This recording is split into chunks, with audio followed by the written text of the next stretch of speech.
All right, guys, in this video, I'm going to show you a couple different photographs, and we're going to be using different selection tools in Photoshop to select these individual portraits, remove the people. We're going to add our own backgrounds, our own color backgrounds to these photographs, and then we're going to put it together in a collage. So let's go ahead and get started. We've gone through already in the toolbar here, and we've used a couple different of the selection tools. We've used the object selection tool, the quick selection tool, and the magic wand tool. We've used those in the dream landscape. There's another way to select people that I want to introduce to you guys. So if you go up here to select and then subject, so let's select this option and see how this does. So this is a fairly new option that Photoshop has generated in one of the updates. I don't know if it's in 2021 or 2020, but it does an incredible job of selecting the person. So you can see it's done a great job.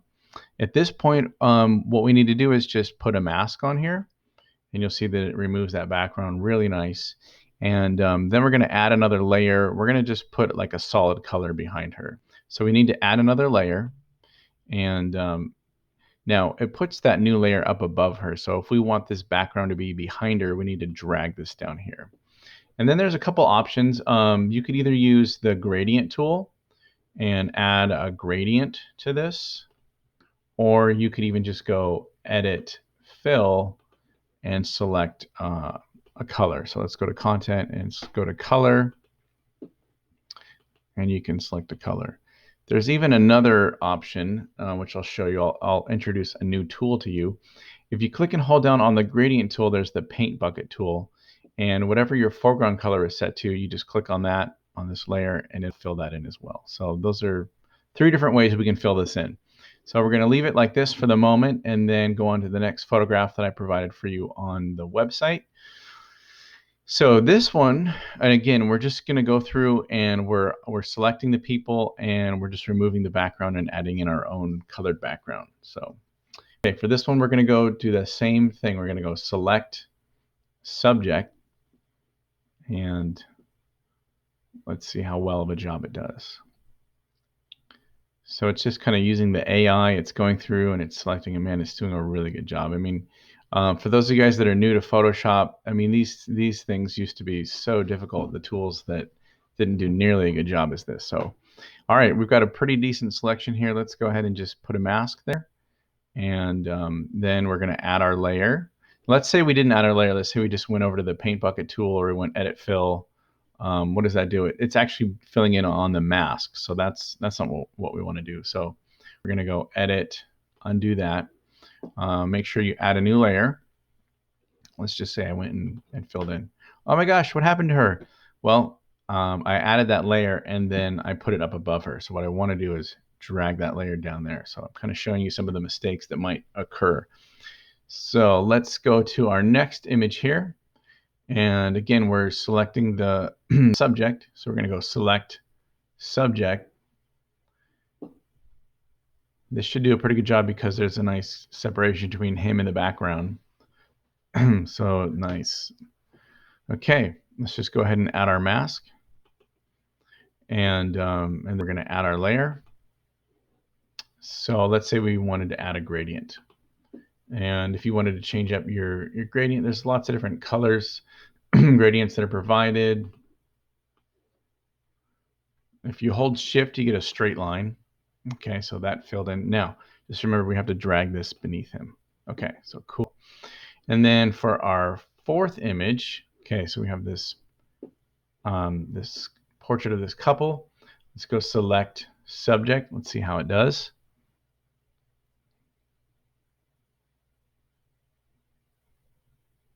It's taking a little longer. Nice, pretty good. All right, it might be a little off, but let's just see what it did on its own. Not too bad. All right, and then let's say we're going to do the gradient again. Let's do a different gradient. Let's see, there's grays.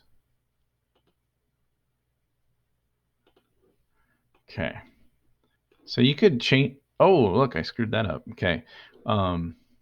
Edit, undo. I didn't add a new layer. I was doing the gradient on the mask.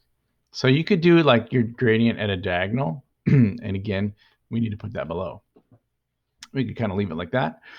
All right, so now what I'm going to do is, or what I want you guys to do is take these 4 images and we're going to put them all into one collage. So what's probably going to be the easiest thing to do, moving them around, is before we start moving around, is just flatten them. So let's go layer and flatten image.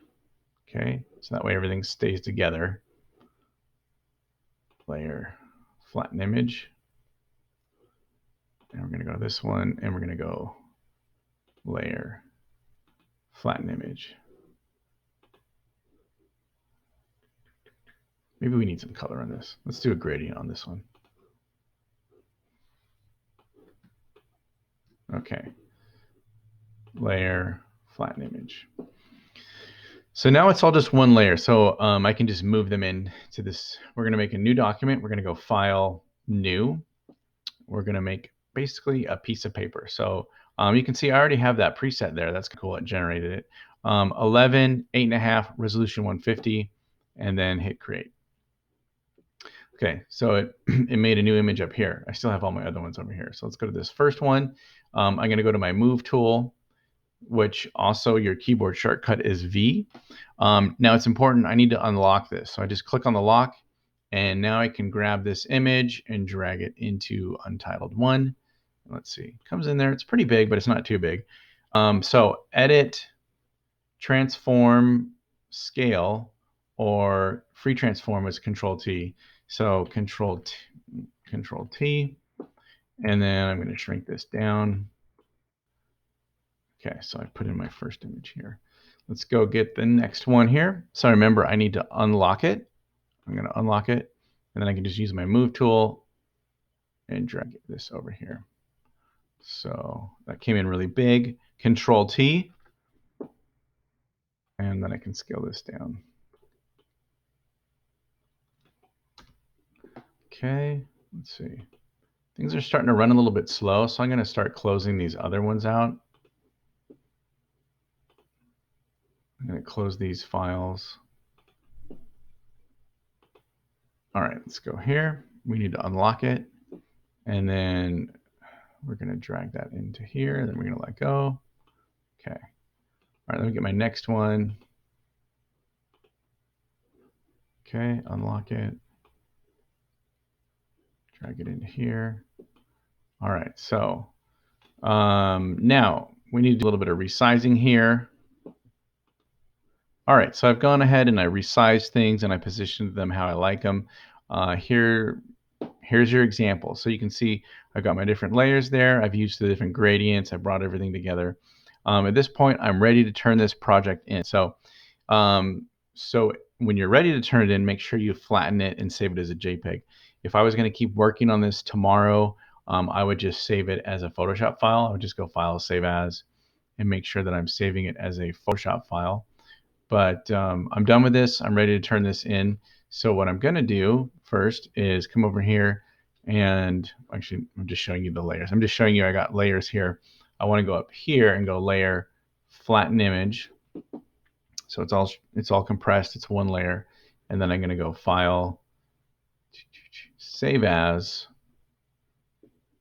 and I'm just going to keep it in my downloads. Oh, now interesting. Look, it didn't convert it over from a Photoshop. So I want to go from Photoshop to the JPEG, the top option, and I'm just going to call this one, well, you can call it what you want. This is the selection project. So I'm saving that in here, and I'm clicking OK. So at this point, I can close this out. I'm going to go open up Teams, find my assignment. Make sure you are attaching this when you turn it in. So don't just hit turn in. Make sure you have the file in there so that I can see that. It really does help when you flatten it because it makes the file size a lot smaller. So let's see. Right now, let's take a look. Image size. This file is 6 megs. If I didn't turn it in like that, let's see if I undo. I can get all my layers. Let's see how big it is. Image size. Okay, it's showing 6, but it's probably going to be bigger than that. So anyways, look forward to seeing what you guys come up with. It doesn't have to look exactly like mine. I mean, you can use different colors, but I do want you to use these 4 different photographs. Your arrangement, your layout can be different than mine. So I look forward to seeing what you guys come up with. And if you have any questions, send me a chat.